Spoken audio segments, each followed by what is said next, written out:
Trespassing kayo, ah. Kung merong trespassing dito, kayo yun. Dahil naandito kayo sa bahay ko. Pag hindi kayo umalis dito, mapipilitan kanyang tumawag ng pulis. Siguro nga hindi ninyo ako namumukaan. Dahil gumanda na ako ngayon. Pero ito, baka siguro maalala nyo na ako ngayon.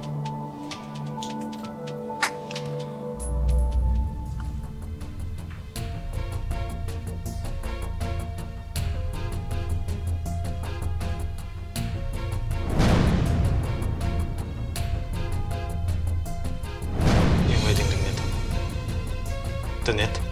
Yung babae na dati ninyong inaapi, umiba na yung itsura ngayon. Paano? Tinago ko yung mukha niya. Nang sa gayon ay hindi niyo na siya magawa papihin. Tonet, matagal na kitang gusto makita para humingi ng tawad sa'yo, Tonet.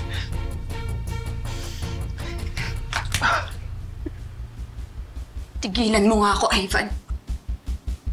Hindi mo na ako madadaan sa mga pambobola mo. May restraining order na ako laban sa inyo. Kaya kung ako sa inyo, lumayas na kayo!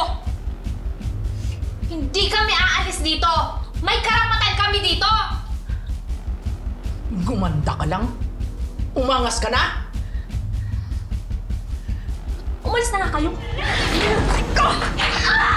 Akala nyo hindi na ako lalaban sa inyo!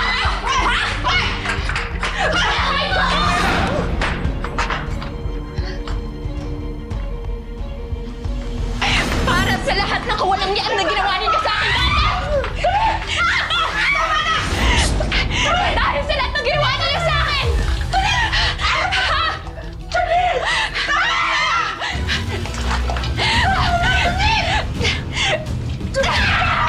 Ano? Gusto nyo kayo isusunod? Ha? Kaya kung ako sa inyo, umalis na kayo dito sa bahay namin!